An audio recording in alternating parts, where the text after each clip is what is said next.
Okay guys, നമ്മളെല്ലാവരും ആപ്പിളിനെ എപ്പോഴെങ്കിലുമൊക്കെ blame ചെയ്തിട്ടുള്ളവരാണല്ലേ. ഇപ്പോൾ ഫോർ എക്സാമ്പിൾ ഈ ഇടയ്ക്ക് നടന്നൊരു കാര്യം, അതായത് ചാർജർ ബോക്സിൽ നിന്ന് എടുത്ത് കളഞ്ഞ ഒരു പരിപാടി. അത് എനിക്ക് തോന്നുന്നു മൂന്നാമത്തെയോ നാലാമത്തെ വീഡിയോയിലാണ് ആ ഒരു കാര്യം ഞാൻ പറയുന്നത്. അത്ര മാത്രം ഞാൻ അത് ത്രാഷ് ചെയ്തിട്ടുണ്ട് അവരെ. അതിൻ്റെ കാര്യത്തിലൊന്നും ഞാനൊരു മടിയും കാണിച്ചിട്ടില്ല. എല്ലാവരും അങ്ങനെയൊക്കെ തന്നെയാണ്. ആപ്പിൾ യൂസേഴ്സ് സാധാരണ അങ്ങനെ ബ്ലെയിം ചെയ്യാറില്ല. അവരുടെ ഡെസിഷൻസൊക്കെ ആപ്പിൾ യൂസേഴ്സിനെ അങ്ങനെ ഭയങ്കരമായിട്ട് എഫക്റ്റ് ചെയ്യാറില്ല. ബാക്കി ഒരു ഔട്ട്സൈഡറാണ് ചിലപ്പം ആപ്പിളിൻ്റെ ആ ഒരു ഡെസിഷൻസൊക്കെ ഭയങ്കര മോശമായിട്ടുള്ള രീതി തോന്നുന്നത്. പക്ഷേ ഈ ഇടയ്ക്കാണെങ്കിലും ആ ഒരു ചാർജർ ബോക്സിൽ നിർത്തി കളഞ്ഞ കാര്യം ഈവൻ ആപ്പിൾ യൂസേഴ്സ് വരെ അവരെ കുറ്റപ്പെടുത്തിയിട്ടുണ്ട്. അതൊക്കെ ഫൈനാണ്, സ്വാഭാവികമാണെന്നൊന്നും ഒരു പ്രോബ്ലവും ഇല്ല.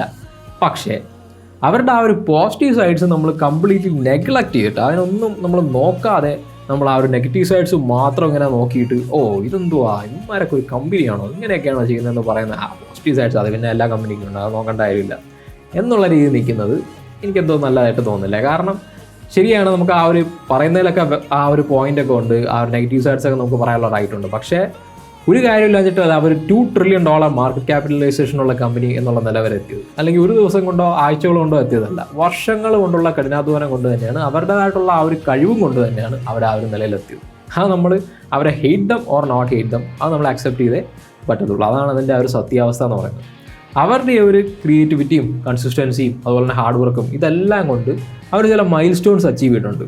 ആ ഒരു മൈൽ സ്റ്റോൺസ് ബാക്കിയുള്ള കമ്പനീസിന് ചിലപ്പോൾ എത്തിപ്പെടാൻ പറ്റാത്ത രീതിയിലുള്ള മൈൽ സ്റ്റോൺസ് വരെ ആയിരിക്കും. അതിലൊന്നാണ് creating their own ecosystem, the Apple ecosystem. നമുക്കതിനെപ്പറ്റി ജസ്റ്റ് ഒന്ന് കൂടുതൽ നോക്കാം. സോ എന്താണ് ഒരു ഈക്കോസിസ്റ്റം? നിങ്ങൾക്ക് എല്ലാവർക്കും ഈ കാര്യങ്ങളൊക്കെ അറിയാമെന്ന് എനിക്കറിയാം. എന്നാലും ചെറിയ തോതിൽ പറയുകയാണെങ്കിൽ ഇത്രയേ ഉള്ളൂ. ലിവിങ് ഓർഗാനിസംസ് എല്ലാം തമ്മിൽ ഇൻട്രാക്ട് ചെയ്ത് ജീവിക്കുന്ന ഒരു പർട്ടിക്കുലർ പ്ലേസ്, അതല്ലേ ഏറ്റവും സിമ്പിളസ്റ്റ് ഫോം എന്ന് പറയുന്നത്. പിന്നെ ഈ ഒരു ഈക്കോസിസ്റ്റം എന്ന് പറയുമ്പോഴത്തേക്കും ഈ ലിവിങ് ഓർഗാനിസം ആണെങ്കിലും അതുപോലെ തന്നെ പ്ലേസ് ആണെങ്കിലും ഇത് രണ്ടും എപ്പോഴും മാറി മറിഞ്ഞും വരാം. അതായത് ലിവിങ് ഓർഗാനിസംസ് മാറാം, പ്ലേസ് മാറാം. ഇപ്പം ഡെസേർട്ട് ഈക്കോസിസ്റ്റത്തിൽ വേറെ ആയിരിക്കും, അതുപോലെ തന്നെ മെറൈൻ ഈക്കോസിസ്റ്റത്തിൽ വേറെ ആയിരിക്കും. അങ്ങനെ ഡിഫറൻ്റ് ആയിട്ടുള്ള കാര്യങ്ങളാണ്. നമുക്കതൊന്നുമല്ല മാറ്റർ ആയിട്ടുള്ളത്. ഇത് ബയോളജി ക്ലാസ് അല്ല. നമുക്ക് മാറ്റർ ആയിട്ടുള്ളത് ടെക്നോളജിക്കൽ ഈക്കോസിസ്റ്റമാണ്. ഇപ്പോൾ ടെക്നോളജിക്കൽ ഈക്കോസിസ്റ്റം എന്ന് പറഞ്ഞു കഴിഞ്ഞാൽ ഇത്രയേ ഉള്ളൂ.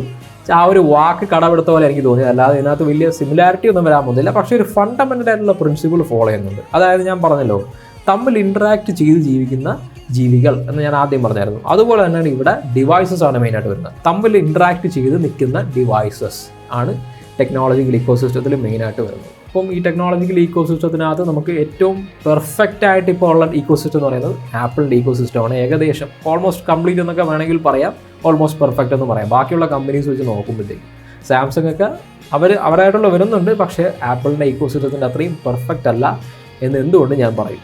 അപ്പോൾ ഈ തമ്മിൽ ഇൻട്രാക്ഷൻ എന്ന് ഞാൻ പറഞ്ഞായിരുന്നല്ലോ, ഡിവൈസസ് തമ്മിൽ ഇൻട്രാക്ട് ചെയ്യുക എന്നുള്ള കാര്യം, അത് നടപ്പിലാക്കുന്നത് സോഫ്റ്റ്വെയർ ഇൻ്റഗ്രേഷനിലൂടെയാണ്. അതായത് ഈ ഓരോ ഡിവൈസസും ഈ ഒരു ഈക്കോസിസ്റ്റത്തിനകത്തുള്ള ഡിവൈസസ്, ഇപ്പം ആപ്പിളിൻ്റെ ഈക്കോസിസ്റ്റത്തിനകത്താണെങ്കിൽ അവരുടെ ഒരു ഐഫോൺ ആണെങ്കിലോ അതുപോലെ തന്നെ മാക്ബുക്ക് ആണെങ്കിലോ ഐമാക് ആണെങ്കിലോ ഇതെല്ലാം വെച്ച് നോക്കുമ്പോഴത്തേക്ക് ഐപാഡ് ആണെങ്കിലോ ഇവരൊന്നും തമ്മിലൊരു വാൾ കാണത്തില്ല. അവരുടെ ആ ഒരു സോഫ്റ്റ്വെയർസ് തമ്മിൽ ഒരു വാൾ കാണത്തില്ല.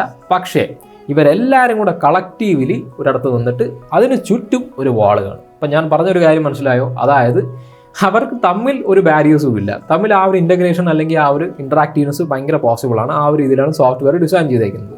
പക്ഷേ ഇവരെല്ലാവരും തമ്മിലൊരു ചുറ്റും ഒരു വാൾ ക്രിയേറ്റ് ചെയ്തിട്ടുണ്ട്, ബാക്കിയുള്ള കമ്പനീസിന് ആക്സസ് ചെയ്യാൻ പറ്റാത്ത രീതിയിൽ, അല്ലെങ്കിൽ ബാക്കിയുള്ള കമ്പനീസിന് ഓപ്പൺ ആവാത്ത ഈക്കോസിസ്റ്റമാണ് ആപ്പിളിൻ്റെ ഈക്കോസിസ്റ്റം എന്ന് പറഞ്ഞു കഴിഞ്ഞാൽ. ഇപ്പോൾ ഇത്രയും കാര്യങ്ങളാണ് മെയിനായിട്ട് വരുന്നത്. ഇത് നിങ്ങൾക്ക് എല്ലാവർക്കും മനസ്സിലായോ എന്നെനിക്ക് ഡൗട്ടുണ്ട്. കംപ്ലീറ്റ് കിളി പോയിരിക്കുവാണോ എന്നും എനിക്ക് ഡൗട്ടുണ്ട്. അതുകൊണ്ട് ഞാൻ കൂടുതൽ എക്സ്പ്ലെയിൻ ചെയ്ത് തരാം ഒരു 2 എക്സാമ്പിൾ വെച്ച്. ഓക്കെ, നമുക്ക് അതിലോട്ട് കിടക്കാം. ഇപ്പോൾ ഫസ്റ്റ് ഏറ്റവും കോമൺ ആയിട്ടുള്ള ഫീച്ചർ നിങ്ങൾക്ക് എല്ലാവർക്കും അറിയാവുന്ന ഒരു കാര്യം തന്നെയാണ് എയർ ഡ്രോപ്പ്.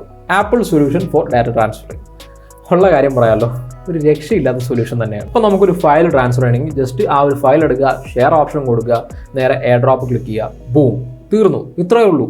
സൂപ്പർ ഫാസ്റ്റ് ആണ്, സൂപ്പർ എഫിഷ്യൻ്റ് ആണ്, എല്ലാം കൊണ്ടും വളരെ ബെസ്റ്റ് ഫീച്ചറായിട്ട് നമുക്ക് തോന്നും. ഏറ്റവും ഫാസ്റ്റസ്റ്റ് ഫയൽ ട്രാൻസ്ഫറിങ് മെത്തേഡ് എന്നുള്ള രീതി തന്നെ നമുക്ക് പറയാൻ പറ്റും. അത്രമാത്രം എഫിഷ്യൻ്റ് ആയിട്ടുള്ള ഒരു രീതിയാണ്. എന്നാൽ ലോസ്ലെസ് ആണെങ്കിൽ നിങ്ങൾക്ക് വേണമെങ്കിൽ കൊടുക്കാം ഒരു ഓപ്ഷൻ കൊണ്ട്.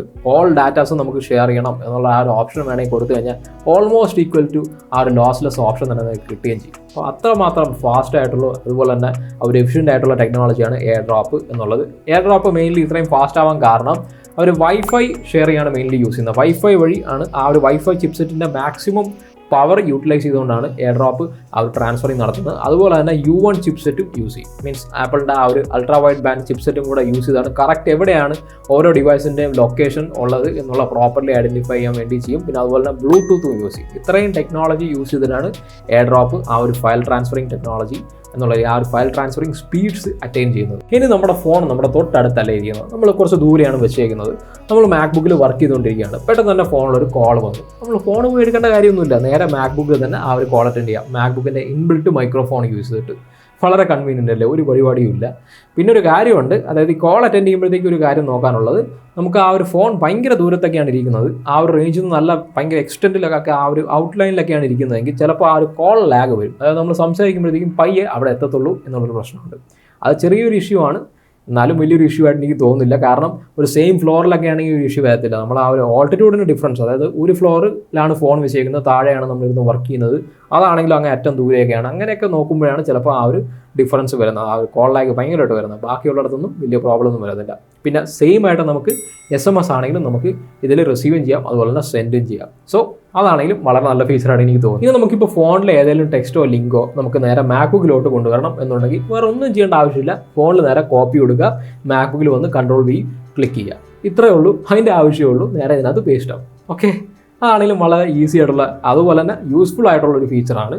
ഇപ്പോൾ വേറൊരു കാര്യമുണ്ട്, ഈ ഒരു പേസ്റ്റ് ചെയ്യുന്ന ആ ഒരു ടൈം ഉണ്ടല്ലോ, അത് പെട്ടെന്ന് തന്നെ നമ്മൾ ചെയ്യണം, അല്ലെങ്കിൽ ചിലപ്പം അതങ്ങ് പോവും, ആ ഒരു ഡാറ്റ അങ്ങ് പോവും. അതായത് കുറേ നേരമൊക്കെ എടുക്കുവാണെങ്കിൽ എനിക്ക് തോന്നുന്നു ഒരു 1 minute ഒക്കെ കാണുമായിരിക്കും. പിന്നെ അത്ര നമ്മൾ എടുക്കേണ്ട ആ ഒരു ആവശ്യമില്ല, നമ്മൾ പെട്ടെന്ന് ചെയ്യുന്ന കാര്യമില്ല. സോ അതാണെങ്കിലും വളരെ കൺവീനിയൻ്റ് ആയിട്ടുള്ള കാര്യമാണ്. ഇനിയിപ്പോൾ നമ്മൾ മൊബൈൽ ബ്രൗസറിൽ ഏത് വെബ്സൈറ്റ് ആണോ നമ്മൾ ബ്രൗസ് ചെയ്തുകൊണ്ടിരുന്നത്, നമുക്ക് അതേ വെബ്സൈറ്റ് തന്നെ മാക്ബുക്കിൽ ഇൻസ്റ്റൻ്റ് ആയിട്ട് കിട്ടണമെന്നുണ്ടെങ്കിൽ ഏകദേശം ലിങ്ക് ഷെയറിംഗ് എന്ന് പോലെ പറയാം, പക്ഷേ അത്ര പോലും ബുദ്ധിമുട്ടേണ്ട കാര്യമില്ല. അതായത് നമുക്ക് നേരെ ഡയറക്റ്റ് ആയിട്ട് വേറൊരു ടാബ് വന്ന് കിടക്കും. അതായത് മൊബൈലിൻ്റെ പടമുള്ള ചെറിയതായിട്ട് സൈഡിലൊരു മൊബൈലിൻ്റെ പടമുള്ള ഒരു ടാബ് വന്ന് കിടക്കും. നമ്മൾ നേരെ അതിൽ ക്ലിക്ക് ചെയ്തിട്ടുണ്ടെങ്കിൽ നേരെ നമ്മൾ മൊബൈൽ ഏതാണോ നമ്മൾ വെബ്സൈറ്റ് യൂസ് ചെയ്തുകൊണ്ടിരുന്നത് അത് നമ്മൾ മാക്ബുക്കിലാണെങ്കിലും ഡിസ്പ്ലേ ആവും. അതാണെങ്കിലും വളരെ കൺവീനിയൻ്റ് ആയിട്ടുള്ള കാര്യമാണ്, വളരെ യൂസ്ഫുൾ ആയിട്ടുള്ളൊരു കാര്യമാണ്. ഇനി അടുത്ത് നമുക്ക് ഫോണിൻ്റെ ക്യാമറ മാക്ബുക്കിന് വേണ്ടി യൂസ് ചെയ്യാൻ പറ്റുന്നൊരു ഫീച്ചറാണ്. അതായത് നിങ്ങളിപ്പോൾ ഡോക്യുമെൻ്റ് ഒക്കെ ടൈപ്പ് ചെയ്തുകൊണ്ടിരിക്കുകയാണ്, പെട്ടെന്ന് തന്നെ നിങ്ങൾക്ക് എന്തെങ്കിലും ഒരു അറ്റാച്ച്മെൻറ്റ് വേണം എന്ന് വിചാരിക്കും. അപ്പോഴത്തേക്ക് നിങ്ങൾ ജസ്റ്റ് ഒരു കാര്യം ചെയ്യേണ്ട കാര്യമില്ല, ജസ്റ്റ് റൈറ്റ് ക്ലിക്ക് ചെയ്യുക, ടേക്ക് എ ഫോട്ടോ കൊടുക്കുക, അല്ലെങ്കിൽ സ്കാനർ ഡോക്യുമെൻ്റ് എടുക്കുക. നേരെ തന്നെ ഫോണിലെ ക്യാമറ ഓപ്പൺ ആവും. നമുക്ക് എന്താണോ ചെയ്യേണ്ടത്, ഇപ്പോൾ ഡോക്യുമെൻ്റ് ആണോ ഫോട്ടോ എടുക്കുന്നത്, നമുക്ക് ഡോക്യുമെൻറ്റ് സ്കാൻ ചെയ്ത് ഫോട്ടോ എടുക്കാം. അല്ലെങ്കിൽ നിങ്ങൾക്ക് എന്തെങ്കിലും ഫോട്ടോ ആണോ അറ്റാച്ച് ചെയ്യേണ്ടത്, അതാണെങ്കിലും നിങ്ങൾക്ക് എടുക്കാം. ഡയറക്റ്റ്ലി ഫോട്ടോ എടുക്കുന്ന ഉടനെ തന്നെ നമുക്ക് ആ ഒരു യൂസർ ഫോട്ടോ എന്ന് പറഞ്ഞ് എടുത്ത് കൊടുക്കുവാണെങ്കിൽ ഡയറക്റ്റ്ലി ആ ഒരു ഫോട്ടോ നേരെ ഇവിടെ വന്ന് കിടക്കും. അതായത് നമ്മളെ വേർഡിൽ വന്ന് കിടക്കും. വേറെ ഒന്ന് ട്രാൻസ്ഫർ ചെയ്യേണ്ട കാര്യം പോലും ഇല്ല, എയർ ഡ്രോപ്പ് എടുക്കേണ്ട കാര്യമില്ല, ഫോട്ടോ എടുത്തിട്ട് ഡയറക്റ്റ്ലി വന്ന് കിടക്കും എന്നുള്ള കാര്യമാണ്. അതാണെങ്കിലും പലർക്കും വളരെ യൂസ്ഫുൾ ആയിട്ടുള്ള ഫീച്ചറായി. സോ ഈ എല്ലാ ഫീച്ചേഴ്സിനെയും കളക്റ്റീവ്ലി ആപ്പിൾ വിളിക്കുന്നത് കണ്ടിന്യൂറ്റി എന്നാണ്. ഇപ്പോൾ ഈ കണ്ടിന്യൂറ്റി പ്രോപ്പർലി വർക്ക് ചെയ്യണമെങ്കിൽ വൈഫൈ ഇനേബിൾഡ് ആയിരിക്കണം, അതുപോലെ തന്നെ ബ്ലൂടൂത്ത് ഇനേബിൾഡ് ആയിരിക്കണം. അപ്പോൾ വൈഫൈ ഇനേബിൾഡ് ആയിരിക്കണം എന്ന് കേൾക്കുമ്പോഴത്തേക്ക് ആൾക്കാർ വിചാരിക്കും ഏതെങ്കിലും പെർട്ടിക്കുലർ നെറ്റ്വർക്കിലോട്ട് കണക്ട് ചെയ്ത് വെച്ചേക്കണം. അങ്ങനെയൊന്നുമില്ല, നിങ്ങൾ ജസ്റ്റ് വൈഫൈ ഇനേബിൾ ആക്കി വെച്ചാൽ മാത്രം മതി, അത്രേ ആവശ്യമുള്ളൂ. സോ ഈ കാര്യങ്ങളെല്ലാം ഞാൻ പറഞ്ഞു കഴിഞ്ഞപ്പോഴത്തേക്കും നിങ്ങൾക്ക് മനസ്സിലാക്കാണല്ലോ. ഞാൻ ഒന്നുകൂടെ എടുത്ത് പറയുന്നു, hate or not hate them, അത് നിങ്ങളുടെ ചോയ്സാണ്. പക്ഷേ ആപ്പിൾ ഈ ഒരു ടെക്നോളജിക്കൽ വേൾഡിൽ നടത്തിയിട്ടുള്ള കോൺട്രിബ്യൂഷൻ എന്ന് പറഞ്ഞാൽ അങ്ങേയറ്റം പ്രൈസ്ലെസ് തന്നെയാണ്. അത് നമ്മൾ എപ്പോഴും അക്സെപ്റ്റ് ചെയ്തേ മതിയുള്ളൂ. സോ അത്രയേ ഉള്ളൂ ഗൈസ്. എല്ലാവർക്കും വീഡിയോ ഇഷ്ടപ്പെട്ടെന്ന് വിചാരിക്കുന്നു. വീഡിയോ ഇഷ്ടപ്പെടുമെങ്കിൽ തീർച്ചയായിട്ടും ലൈക്ക് ചെയ്യണം. അതുപോലെ തന്നെ ചാനൽ സബ്സ്ക്രൈബ് ചെയ്തൊരു ആരെങ്കിലും ആണെങ്കിൽ ചാനലും കൂടെ സബ്സ്ക്രൈബ് ചെയ്താൽ ഭയങ്കര സന്തോഷമായിരിക്കും. നിങ്ങളുടെ സപ്പോർട്ട് എപ്പോഴും ആവശ്യമുള്ളതാണ്. So that's it. Take care guys. See you guys in the next video.